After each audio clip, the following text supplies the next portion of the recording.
नाज़रीन, कुरान पाक के अल-अराफ की आयत नंबर 80 और 81 में अल्लाह पाक यूं फरमाता है कि तुम वो बेहयाई करते हो जो तुमसे पहले जहां में किसी ने ना की, और तुम मर्दों के पास शहवत से जाते हो औरतें छोड़कर, बल्कि तुम लोग हद से गुजर गए। नाज़रीन, इस आयत में कुछ लोगों का जिक्र किया गया है जिन्होंने लवातत जैसी बुराई को जन्म दिया। कुरान खुद गवाही दे रहा है कि इससे पहले ये बेहयाई वाला काम किसी ने ना किया था। कुछ लोग कहते हैं कि ज़ना की सजा तो शरीयत में मौजूद है, लेकिन लवातत की कोई सजा मुकर्रर नहीं, इसलिए इसमें नरमी दी गई है। क्या वाकई शरीयत में लवातत की कोई सजा मुकर्रर नहीं? लवातत कहते किसको हैं? अल्लाह पाक ने इस बुराई का खास तौर पर कुरान पाक में जिक्र क्यों किया? इस बुराई को इजाद करने वाले कौन थे और लवातत का आगाज कैसे हुआ? नाज़रीन, किस तरह एक इंसानी ज़हन में ये ख्याल आया कि उन्होंने वो बुराई कर डाली जो उनसे पहले किसी ने न सोची थी? लकीस कौन था और कैसे इसने पूरी कौम को तबाह व बर्बाद कर दिया? नाज़रीन, इन तमाम चीज़ों के बारे में हम आपको डिटेल से इस वीडियो में बताएंगे। सो वीडियो में आगे बढ़ने से पहले अगर आप हमारे चैनल पर नए हैं तो चैनल को सब्सक्राइब कर लीजिए और बेल आइकन को जरूर दबा दीजिए, और कमेंट सेक्शन में वीडियो से मुतालिक अपनी राय का इजहार जरूर किया कीजिए। नाज़रीन, मर्द का मर्द से या औरत का औरत से रजामंदी से या जबरदस्ती बदफेली करना लवातत कहलाता है। इसी को हम जिन्स परस्ती भी कहते हैं। आइए सबसे पहले ये जानते हैं कि ये गुनाह कैसे पैदा हुआ। नाज़रीन, मदाइन साले के इलाके सदूम में कुछ लोग आबाद थे जहाँ पर आज सी साल्ट मौजूद है। ये इंतहाई खुशहाल और सरसब्ज इलाका था जो हर किस्म के फल, सब्जियां, मेवाजात और इस तरह तरह के अनाज के लिए मशहूर था। सदूम का इलाका अपनी खूबसूरती में एक मुनफरद मकाम रखता था। इसका नहरी निज़ाम, चश्मों का निज़ाम बहुत ही अच्छा था। इस शहर की खूबसूरती हर आने वाले को अपनी तरफ माइल करती थी। यही वजह थी कि इर्द गिर्द के शहरों के लोग इस इलाके में सैर व तफरीह के लिए आते थे। पहले तो सदूम के लोग मेहमान नवाजी में किसी से कम नहीं थे। लोग यहाँ आकर सैर व तफरीह करते और तरह तरह के खाने खा कर जाते थे। फिर आहिस्ता आहिस्ता ये लोग खुश दिल होते गए और लोग यहाँ आने से रुकने लगे। उन्होंने हर तरह की कोशिश करनी शुरू कर दी कि दूसरे शहरों के लोगों को यहाँ आने के लिए रोका जा सके, लेकिन इनकी समझ में ये ना आता था कि आखिर कौन सा ऐसा काम किया जाए जो दूसरे शहर के मुल्कों से लोग हमारे इलाके में आना बंद हो जाएं और हम अपनी जिंदगी अपनों में अच्छी तरह गुजार सकें। एक दिन ऐसा हुआ कि शैतान एक बुजुर्ग की शक्ल में जाहिर हुआ और कहने लगा कि मेरे पास उन लोगों को भगाने की एक तरकीब है। अगर तुम मेरी बात पर अमल करोगे तो ये लोग तुम्हारे पास कभी भी आने का सोचेंगे भी नहीं।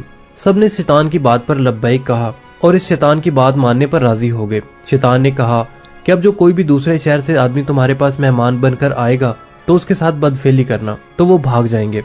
शुरू में तो ये बात सुनकर सब हैरान हुए, फिर इस शर्त पर मान गए कि एक दफा ऐसा करके देख लेते हैं, हो सकता है कि वाकई लोग हमारे इलाके का रुख करना छोड़ दें।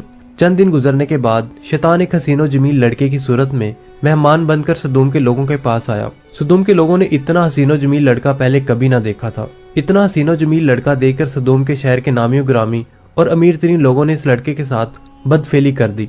नाज़रीन, उस दिन के बाद जब भी कोई मेहमान सदूम के शहर में सैर तफरीह के लिए आता तो ये लोग उसके साथ बदफेली करते थे। इस तरह शैतान ने उन लोगों को ऐसे काम की तरफ लगा दिया। फिर सदूम के लोगों को बदफेली का चस्का पड़ गया। नाज़रीन, जब भी कोई मेहमान आता तो ये लोग उसके साथ एक ही वक्त में काफी लोग बदफेली करते थे। जब कोई मेहमान ना होता तो ये लोग आपस में ही ऐसा गुनाह करना शुरू कर देते। शैतान ने इन लोगों के दरमियान ऐसी आदत डाल दी कि वो बुरी हरकत से बाज आने का नाम ही न लेते थे। जब इन लोगों ने आपस में ही एक दूसरे के साथ बदफेलियां करना शुरू कर दी थी तो सदूम, गुमोरा और आसपास की आबादियों में औरतों के साथ शादियां करना बिल्कुल ही बंद कर दी थी। इन इलाकों में मर्द एक दूसरे मर्द को महबूबा समझकर इनके साथ बदफेलियां किया करते थे। इनमें कई महफिलें रखी जाती थीं, जिन महफिलों में बेशुमार मर्द इकट्ठे होते थे जो आपस में एक दूसरे के साथ बदफेली करते थे। जब मर्द एक दूसरे मर्द के साथ बदफेली करके अपनी हवस मिटा लेते थे तो यहाँ की औरतों की तरफ कोई मर्द अपनी जिनसी ख्वाहिश पूरी करने के लिए नहीं जाता था, तो इन औरतों की परेशानियां दिन ब दिन बढ़ने लगी। इनके शौहर अपनी बीवियों के साथ हम बिस्तरी करना तो दूर की बात, वो उनकी तरफ देखना भी पसंद नहीं किया करते थे। चुनाचे इन औरतों की इस मुश्किल का हल निकालने के लिए इब्लीस ने सदूम और गुमोरा के लोगों के पास अपनी बेटी लाकीस को भेजा। जब शैतान की बेटी लाकीस इस शहर में आई तो उसने यहाँ की औरतों के साथ रोने का बहाना करते हुए इस शहर में दाखिल हुई। ये शैतान की बेटी लाकीस बहुत ही हसीनो जमील और बहुत ही अमीर बनकर शहर वाली औरतों के सामने हाजिर हुई। लाकीस ने कहा कि मैं अभी जवान हूँ, मेरा शौहर किसी लड़के के इश्क में मुझे छोड़कर चला गया है, मेरी तो जिंदगी ही बर्बाद हो गई है। सदूम और गुमोरा की औरतों ने जब लाकीस की दास्तान सुनी तो इसको अपने शहर में रहने की इजाजत दे दी। लाकीस शैतान की बेटी ने कहा कि अगर मर्दों को हमारे पास से जिनसी ख्वाहिशात को पूरा करने की जरूरत नहीं है, वो आपस में जिनसी मिलाप कर लेते हैं, तो हमारे पास भी ऐसे कई तरीके हैं। नाज़रीन, लाकीस ने इस शहर की बहुत ही प्यारी और अमीर तरीन औरत से दोस्ती की और फिर इस औरत को बदफेली की तरफ माइल किया। इसके साथ बदफेली की। इसके बाद लकेज शहर की औरतों के पास गई जिनके खावंद इनके साथ हम बिस्तरी नहीं करते थे। इन औरतों को बदफेली के तरीके बताए। इस तरह ये बदफेली का काम बहुत ही आम होने लगा। नाज़रीन, यहाँ के रहने वाली औरतों में ये बदफेली बहुत ही तेजी से फैलने लगी। इस बदफेली में सदूम और गुमूरा की तमाम औरतें इस बदफेली की तरफ माइल होती गईं। जैसे मर्द मर्दों के साथ बदफेली करते थे, इसी तरह इस कौम की औरतें भी सरेआम एक दूसरे से बदफेलियां करने लगीं। जब शोहरों ने दूसरी औरतों के साथ बदफेली करते हुए अपनी बीवियों को देखा तो उन्होंने अपनी बीवियों और बेटियों को कुछ नहीं कहा, क्योंकि वो भी दूसरे मर्दों के साथ बदफेली किया करते थे। नाज़रीन, ये एक ऐसा गुनाह था जिसने अफजाइश नस्ल को बढ़ने से रोकने और कानून की खिलाफ वर्जी भी की थी। जब इस कौम में ये बदफेली तेजी से फैली तो फिर अल्लाह ताला ने अपने प्यारे नबी हजरत लूत अलैहिस्सलाम को सदूम के लोगों की तरफ मबूस फरमाया। उन्होंने जब ये बदफेली अपनी कौम में देखी तो इनको मना करने के लिए हर मुमकिन कोशिश की, पर ये लोग बदफेली के इतने आदी हो चुके थे कि इस आदत को छोड़ने के लिए बिल्कुल भी तैयार न थे। कौम लूत से पहले ऐसी बदफेली किसी कौम में न पाई जाती थी। नाज़रीन, हजरत लूत अलैहिस्सलाम ने अपने लोगों को जो तबलीग की, कुरान पाक में उसे इस तरह बयान फरमाया गया है, तुम क्यों नहीं डरते? मैं तुम्हारा ईमानदार पैगंबर हूँ, तो अल्लाह से डरो और मेरा कहना मानो, और मैं तुमसे इस काम का बदला नहीं मांगता। मेरा बदला अल्लाह रब्बुल आलमीन के जिम्मे है। क्या तुम अहले आलम में से लड़कों पर माइल होते हो और तुम्हारे परवरदिगार ने जो तुम्हारे लिए बीवियां पैदा की हैं उनको छोड़ देते हो? हकीकत यह है कि तुम हद से निकल जाने वाले हो।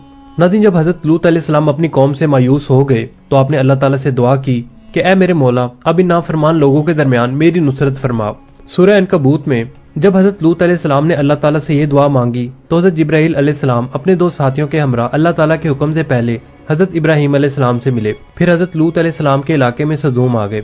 हजरत लूत अलैहिस्सलाम बस्ती के किनारे गए, इन इंसानी शक्लों वाले फरिश्तों से मिले और उनको बस्ती वालों से बचाकर अपने घर में ले आए। कुछ रवायात में है कि ये इंसानी शक्ल वाले फरिश्ते हजरत जिब्राइल अलैहिस्सलाम, हजरत मिकाईल अलैहिस्सलाम और हजरत इसराफील अलैहिस्सलाम थे। ये फरिश्ते सीनो जमील लड़कों की शक्ल में आए हुए थे। हजरत लूत अलैहिस्सलाम की बीवी बस्ती वालों का साथ देती थी। उसने ये बात लोगों में फैला दी कि हमारे घर में 3 हसीनो जमील लड़के तशरीफ लाए हैं और मेरे खावंद उनके बारे में किसी को भी नहीं बतला रहे। नाज़रीन, लोगों का ये सुनना ही था कि लोग जमा होकर आपके घर में आ गए। कुरान में अल्लाह ताला का फरमान है, जब बस्ती के लोग भागते हुए फरिश्तों के पास गए, ये लोग तो पहले ही लड़कों के साथ बदफेली करते थे। जब बस्ती वाले पास आए तो हजरत लूत अलैहिस्सलाम ने फरमाया, ऐ बस्ती वालों, ये मेरी बेटियां हैं जो कि तुम्हारे लिए जायज और पाक हैं। तुम खुदा का खौफ खाओ और मुझे मेरे मेहमानों से दूर न करो। आप लोगों में से कोई शाइस्ता बंदा नहीं है। नाज़रीन, हजरत लूत अलैहिस्सलाम के अल्फाज सुनकर ये बस्ती के लोग बोले, तुम जानते हो कि हमें तुम्हारी लड़कियों से कोई सरोकार नहीं है। हमारी असल ख्वाहिश के बारे में तुम खूब इल्म रखते हो। नाज़रीन, हजरत लूत अलैहिस्सलाम की कौम के इस बेहुदा जवाब से हम अंदाजा लगा सकते हैं कि वो लड़कों की बदफेली में किस हद तक गुजर चुके थे। जब कौम लूत हजरत लूत अलैहिस्सलाम के घर की तरफ आई तो फरिश्तों ने हजरत लूत अलैहिस्सलाम को हिम्मत हारते हुए देखा तो फरमाया, ए अल्लाह के पैगंबर, हम इंसान नहीं हैं, हम तो अल्लाह ताला के हुक्म से भेजे गए फरिश्ते हैं। इसी रात आप अलैहिस्सलाम खुद और अपने जानसारों को लेकर इलाके से चले जाओ। हम अल्लाह ताला के हुक्म से इस बस्ती को तबाह बर्बाद कर देंगे। जब हजरत लूत अलैहिस्सलाम ने फरिश्तों की ज़बानी अल्लाह ताला के हुक्म के मुताबिक इस बस्ती को तबाह बर्बाद करने का सुना तो वो अपने खानदान को लेकर चल पड़े। फिर अल्लाह ताला के हुक्म की तामील करते हुए हजरत जिब्राइल अलैहिस्सलाम सारी बस्ती को उठाकर आसमान पर ले आए। जब हजरत जिब्राइल अलैहिस्सलाम ने बस्ती को अपने हाथों पर उठाया तो बस्ती वाले चीखें मारने लगे। फिर हजरत जिब्राइल अलैहिस्सलाम ने इस बस्ती को जमीन पर मारकर रेजा रेजा कर दिया। इसके बाद इन लोगों पर पत्थरों की इंतहा कर दी गई। रवायात में है कि हर पत्थर पर एक आदमी का नाम लिखा हुआ था। वो पत्थर इसी शख्स को आकर लगता जिस शख्स का इस पर नाम लिखा होता, चाहे वो शख्स जहाँ भी मौजूद होता था। नाज़रीन, अंदाजा कीजिए कि अल्लाह पाक ने सदूम की सरसब्ज बस्ती को बदबूदार और काली झील में बदल कर रख दिया था, जिसके पानी से कभी किसी को फायदा नहीं हो सकता। अब ये बस्ती बहरा मुर्दार के नाम से जानी जाती है। इस बस्ती के इर्द गिर्द के इलाके बंजर और रेतले पड़े हुए हैं। कुरान पाक में अल्लाह ताला ने इस बस्ती का जिक्र इस तरह किया है कि हमने इस बस्ती को रहती दुनिया तक इबरत का निशान बना दिया है, इनके लिए जो समझदारी रखते हैं। हदीस पाक में हजरत अब्दुल्ला बिन अब्बास रज़ियल्लाहु ताला अन्हु से रवायत है कि नबी पाक सल्लल्लाहु अलैहि वसल्लम ने 3 बार इरशाद फरमाया, उस बंदे पर अल्लाह ताला की लानत हो जो कौम लूत वाला अमल करे। हम जिनसी या लवातत की सजा के मुतल्लिक उलमा का इख्तलाफ है। अब्दुर्रहमान अल जज़ेरी ने इसका खुलासा इन अल्फाज में किया है कि हम जिन्स परस्ती की सजा ताज़ील और मुकर्रा होती है।